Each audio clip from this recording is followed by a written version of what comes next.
अस्सलाम वालेकुम, कैसे हैं आप सब। आज हम बात करने जा रहे हैं एक्सरसाइज 3B के क्वेश्चन नंबर 2 की। मेरे पास ये बुक 3 है जिसको हम D3 भी बोलते हैं और उसका चैप्टर नंबर 3 चल रहा है जिसका नाम है लीनियर इनइक्वालिटीज़।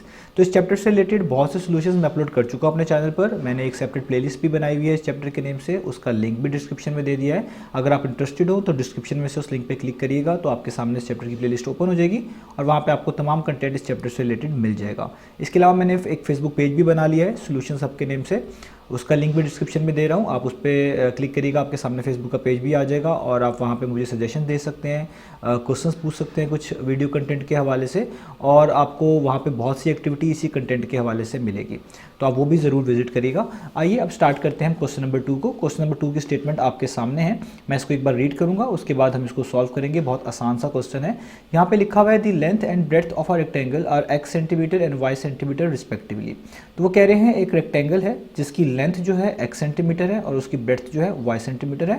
रिस्पेक्टिवली का मतलब आप लोग जानते ही हैं तरतीब के लिहाज से, यानी जो चीज़ पहले मेंशन की गई है उसको हम पहले कंसिडर करेंगे, जो बाद में मेंशन किया उसको बाद में कंसिडर करेंगे। मीनिंग मेरा ये है यहाँ पे कहने का कि यहाँ पे क्योंकि लेंथ को पहले कहा गया है तो यहाँ पे जो x सेंटीमीटर लिखा हुआ है इसका मतलब है वो लेंथ है, और ब्रेड्थ को बाद में कहा गया है तो x के बाद y सेंटीमीटर कहा गया है तो इसका मतलब है ब्रेड्थ जो है वो y सेंटीमीटर है। इन शॉर्ट एक ऐसे रेक्टेंगल की बात हो रही है जिसकी लेंथ x सेंटीमीटर है और ब्रेड्थ y सेंटीमीटर है। If the rectangle has an area of 24 centimeter square, state the possible values of integer state the possible pairs of integer values of x and y।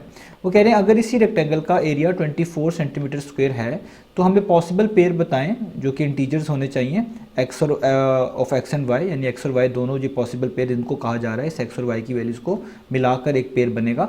तो ये possible values possible pair जो कहा जा रहे हैं वो x और y को मिलाकर कहा जा रहा है यहाँ पर। तो वो कह रहे हैं वो x और y की वैल्यूज़ बताएं जो इंटीजर्स भी हों और जिसमें शर्त ये है कि x ग्रेटर देन y भी हो।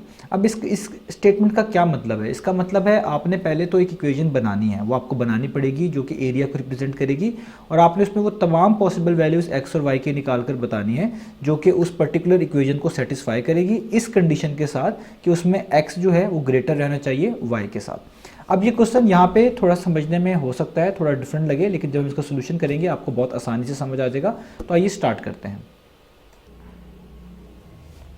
तो मैंने यहाँ पे ये क्वेश्चन दोबारा से लिख लिया है।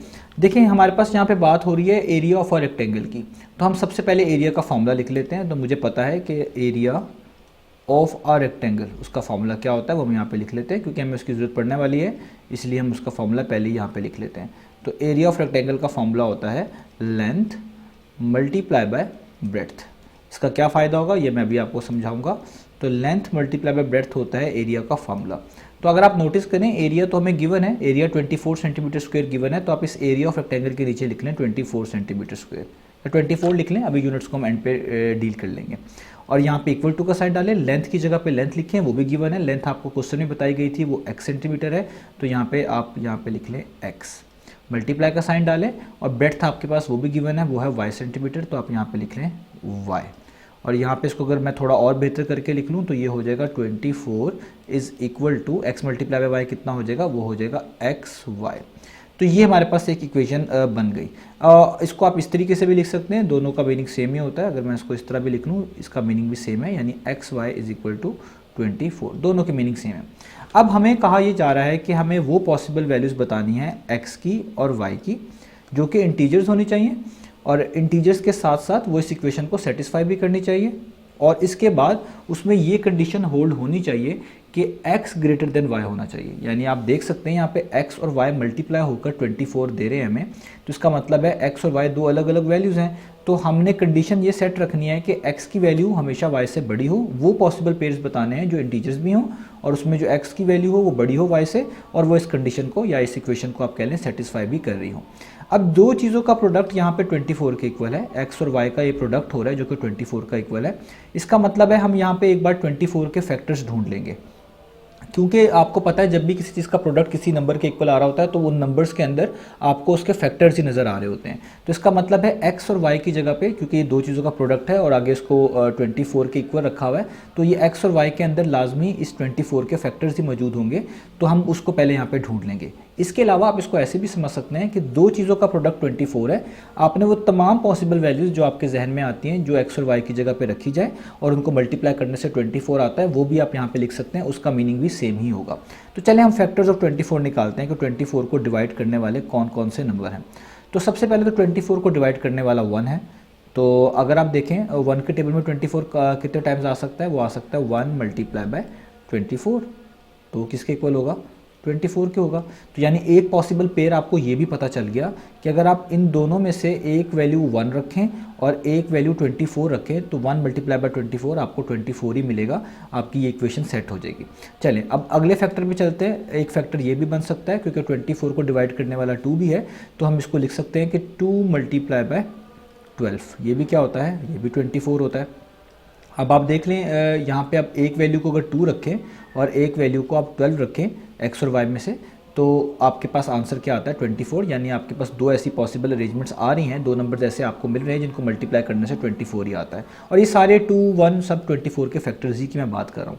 इसके अलावा 24 को डिवाइड करने वाला 3 भी है। किस तरीके से, हम उसको लिख सकते हैं 3 मल्टीप्लाई बाय 8, क्योंकि 3 को जब आप 8 से मल्टीप्लाई करते हैं तो भी आपको 24 ही मिलता है। इसका मतलब है अगर आप x की वैल्यू या y की वैल्यू में से किसी एक को 3 कह दें और एक को 8 कह दें तो तब भी ये इक्वेशन सेटिस्फाई होगी। तो 3 8 टाइम्स 24 आपको मिलेगा। 1 हो गया, आपने 2 चेक कर लिया, 3 चेक कर लिया। इसके अलावा आप 4 भी चेक कर सकते हैं। आपको पता है 24 का एक फैक्टर 4 भी है, तो मैं यहाँ पर लिखता हूँ 4। तो 4 6 टाइम्स क्या होता है हमारे पास 24, तो मैं यहाँ पर लिखता हूँ 4 मल्टीप्लाई बाय 6। तो 4 6 टाइम्स क्या होता है 24। इसका मतलब है अगर आप x और y में से किसी एक वैल्यू को 4 कह दें और एक को 6 कह दें तो भी आपके पास 24 के ही इक्वल आता है। इसके अलावा आगे चलते हैं, 5 को तो हम नहीं कंसिडर करेंगे और 8 को आप कंसिडर कर सकते हैं, हालांकि वो ऊपर वाली बात हो जाएगी। मैं ये भी लिख के दिखा देता हूँ आपको कि 3 मल्टीप्लाई बाय 8 कह लें, क्योंकि 24 का एक फैक्टर 8 भी है, तो आप उसको भी ऐसे लिख सकते हैं 8 multiply by 3 is equal to 24, क्योंकि अगर एक वैल्यू को 8 कहा जाए एक को 3 कहा जाए तो भी आंसर 24 आता है। ये बात हम यहाँ पे डिस्कस कर चुके हैं, दोनों बात तकरीबन सेम ही हो जाएगी कि 3 टाइम्स 8 भी 24 होता है और 8 टाइम्स 3 भी 24 होता है। इसी तरीके से आप 12 के लिए भी कर सकते हैं कि 2 टाइम्स 12 भी 24 होता है और 12 टाइम्स 2 भी 24 होता है। ये दोनों एक ही बात हो जाएगी। अगर मैं इसको भी यहाँ पर दोबारा मैंशन कर दूँ जस्ट समझाने के लिए कि कुछ चीज़ें सेम होगी, उसको मैं यहाँ पे लिख दूँ तो भी ठीक है, ना लिखूँ तो भी ठीक है। तो ये पॉसिबल अरेंजमेंट्स हमने निकालनी, और ये किस तरीके से निकालनी 24 के फैक्टर्स के हवाले से। अब हमने सिर्फ वो पॉसिबल पेयर्स लिखने हैं जो इंटीजर्स हों, यानी x और y की वैल्यूज इंटीजर्स हों। इंटीजर्स का मतलब होता है जिसमें कोई भी डेसिमल वैल्यू ना हो, लाइक 0 1 2 3 +1 +2 +3, कोई भी फ्रैक्शनल वैल्यूज़ नहीं लेते। सारी जो ये सेट होता है इस तरह के नंबर्स का 0 1 2 3 4 ±1 ±2, ये सब के सब इंटीजर वैल्यूज़ कहलाती हैं, इंटीजर्स कहलाते हैं। तो अब हमने यहाँ पे एक कंडीशन और देखनी है, इसमें से वो पेयर्स अलहदा करने हैं जो इस कंडीशन को सेटिस्फाई करते हैं। यानी हमारे पास गिवन था कि आपने ये ख्याल रखना है कि जो भी आप x और y की वैल्यूज़ ले रहे हैं उसमें x की वैल्यू बड़ी होनी चाहिए और y की वैल्यू छोटी होनी चाहिए, यानी x ग्रेटर देन y होना चाहिए। अब लेट्स से इस पेयर की बात करते हैं, अगर हम इसकी बात करें, इसमें x की वैल्यू 1 है और y की वैल्यू 24 है फॉर एग्जांपल, तो ये सूट नहीं करेगी हमारी इस कंडीशन को, क्योंकि हमने कहा है कि x की वैल्यू बड़ी रखनी है और y की वैल्यू छोटी रखनी है। तो इसका मतलब है आप x को 1 और y को 24 नहीं कह सकते, क्योंकि x छोटा हो जाएगा y से, यानी 24 से छोटा हो जाएगा। तो पॉसिबल वैल्यू क्या बन सकती है जो कि इस कंडीशन को सेटिस्फाई करे कि हम x को कहें कि 24 है और y को क्या कहें, वो कहें हम 1 है। तो देखें इस लिहाज से आप देखें तो अगर आप ये वैल्यू यहाँ पे पुट भी कर दें, x की जगह पे 24 और y की जगह पे आप 1, तो आपको देखें ये कंडीशन ट्रू ही मिलती है, क्योंकि 24 1 से वाकई में बड़ा ही होता है। तो एक पॉसिबल पेयर तो ऊपर आपको मिल गया कि x की वैल्यू क्या रखनी चाहिए 24 और y की वैल्यू क्या रखनी चाहिए 1। अब और देखते हैं, अगर इसमें आए, इस वाले के अंदर बात करें 2 मल्टीप्लाई बाय 12 भी 24 होता है, तो इसमें x की वैल्यू को ज़ाहिर बात है 12 रखना पड़ेगा और y की वैल्यू को 2 रखना पड़ेगा, क्योंकि x की वैल्यू हमेशा y से बड़ी रहनी चाहिए इस कंडीशन के मुताबिक। तो मैं यहाँ पे कहूँगा एक पॉसिबल पेयर ये भी बन सकता है कि हम x की वैल्यू को 12 रख दें और y की वैल्यू को 2 रख दें। ये जो दोनों वैल्यूज़ मैं आपको बता रहा हूँ ये इस कंडीशन को सेटिस्फाई करेंगी, क्योंकि आप देखें जब आप x की जगह पर 24 रखेंगे और y की जगह पे 1 रखेंगे फॉर एग्जांपल, तो 24 1 टाइम्स 24 आएगा, राइट साइड और लेफ्ट हैंड साइड इक्वल आएगी, तो हम वही लिख रहे हैं। तो एक पॉसिबल पेयर ये भी हो गया। 3 और 8 में से एक पॉसिबल पेयर क्या हो सकता है, अगर हम x की वैल्यू को कह दें 8, x को 8 रख दें और y को क्या रख दें 3, तो ये भी पॉसिबल वैल्यूज़ बन सकती हैं। यहाँ पे भी आप देखें x वाई से बड़ा ही है, और ये सारी इंटीजर वैल्यूज़ ही लिख रहा हूँ अभी तक, कोई भी इसमें ऐसी वैल्यू नहीं है जो कि डेसिमल में हो या स्क्वायर रूट्स वगैरह इन्वॉल्व हो रहे हो, सिंपल इंटीजर्स लिख रहा हूँ। इस पे देखें, इस वाली के अंदर तो इसमें आपको ये 4 6 टाइम्स भी 24 होता है, तो आपको x की वैल्यू बड़ी रखनी है, तो आप लिख सकते हैं कि एक पॉसिबल वैल्यू हो सकती है x की 6 और y की 4, कि आप x की जगह पर 6 लिख दें और y की जगह पर 4 लिख दें। और 8 और 3 में हम नहीं बात करेंगे क्योंकि ये दोनों रिपीट हो जाएंगी, क्योंकि मैं इसके बारे में पहले ही बात कर चुका हूँ यहाँ पर। तो ये इसको भी जब आप डिस्कस करेंगे इसका मतलब भी वही होगा कि x को 8 रखें, y को 3 रखें, वो आप ऊपर मेंशन कर चुके हैं। 12 और 2 को भी आप डिस्कस नहीं कर सकते क्योंकि ये भी आप पहले ऊपर मेंशन कर चुके हैं कि x को 12 रखना पड़ेगा और y को 2 रखना पड़ेगा।